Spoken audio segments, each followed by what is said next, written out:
I want to show you this little tool combination that my brother came up with. He works on forklifts for his job and installs safety devices in large facilities, so he does a bunch of repetitive tasks. When he initially started, he was using one of these ratchets with two different sockets, a 10 and a 12 millimeter, and then he needed an Allen key. And he was finding that he'd regularly drop these sockets or lose them while he was working, and when he's moving from truck to truck, he doesn't have like a good work surface like I've got here. So he's basically working out of his pants pockets, and so he wanted to come up with a tool that could do all those different things all in one and stay together. So this is what he came up with. I'll walk you through it really quickly. He started with one of these 1/4-inch ratchets. This one's made by Presticycle. Harbor Freight makes one, comes with a bunch of different bits. And then he just pops in the correct size Allen bit that he needs on this end.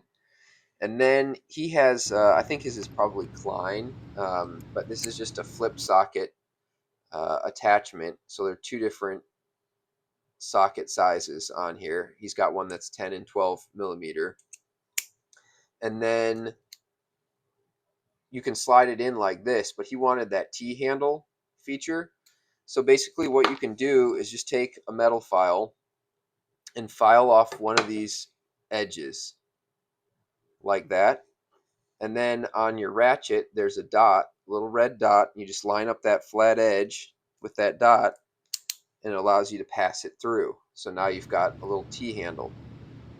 Now, the issue he ran into here was when he went to pull out his flip socket and flip it over, the whole thing came out.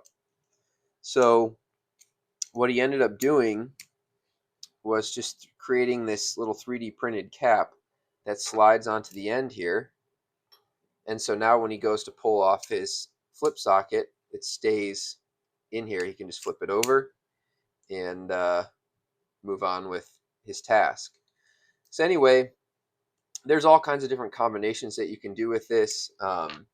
This is a little bit set that I came across from watching one of Todd Parker's videos, and it's a flip-sided, double-sided bit. There's a bunch of different combinations that you can use, and it allows you to still utilize it like that. If you have one of these longer ones, when you slide it in, it won't grab. It's too deep.